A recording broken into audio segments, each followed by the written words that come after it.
నేను ఇవాళ రాజమండ్రిలో హర్షకుమార్ గారి ఇంటికి అవర్ ఫార్మర్ ఎంపీ హర్షకుమార్ గారి ఇంటికి రావడం జరిగింది. హర్షకుమార్ గారు నాకు చాలా ఏళ్ల నుంచి పరిచయం. నేను ఎమ్మెల్యేగా సికింద్రాబాద్ ఎమ్మెల్యేగా ఉన్నప్పటి నుంచి అంతకు ముందు కూడా మా కజిన్స్ వాళ్ళ ద్వారా ఆయన నాకు పరిచయం. సో కొత్తగా పొలిటికల్గా పరిచయం కన్నా ఒక ఫ్యామిలీ పరంగా ఆయన నాకు ఎక్కువ పరిచయం.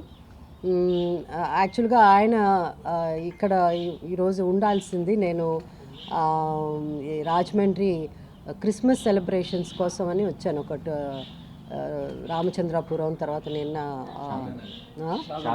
చాగల్ ఇలాంటి నిన్న జరిగింది. సో అలాగే ఆయన్ని కూడా వచ్చి క్రిస్మస్ సందర్భంగా ఆయన్ని విజిట్ చేద్దాం, కలుద్దాం, అందరినీ కలుద్దామని వచ్చాను. బట్ మీ అందరికీ తెలుసు, ఫ్లైట్లన్నీ లేకపోవడంతో నేను కూడా బై రోడ్ వచ్చాను. ఈ క్రిస్మస్ సెలబ్రేషన్స్కి ఇంకా ఎప్పుడో ఒప్పుకున్నాను, ఇంకా రాకపోతే కష్టం అని బై రోడ్ నేను ట్రావెల్ చేసి వచ్చాను అనమాట. చెన్నై నుంచి వచ్చాను, అక్కడ షూటింగ్ జరుగుతుంటే అక్కడి నుంచి వచ్చాను. సో ఈరోజు ఆయన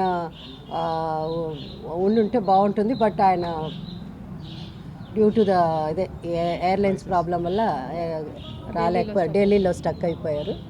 సో వాళ్ళ కుటుంబం అందరూ, వాళ్ళందరినీ, ఆయన సన్స్ని, కోడల్ని అందరినీ కలిశాను.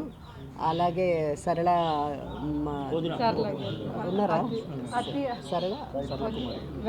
అదే సరళ కుమారి గారు, వారిని నేను ఇంతకుముందు కలిసి ఉన్నాను. So great lady.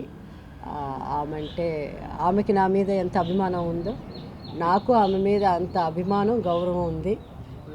సో చాలా సంతోషం ఇవాళ బ్రేక్ఫాస్ట్కి రావడం. అది నేను ఇక్కడ రావడానికి ముఖ్య కారణం.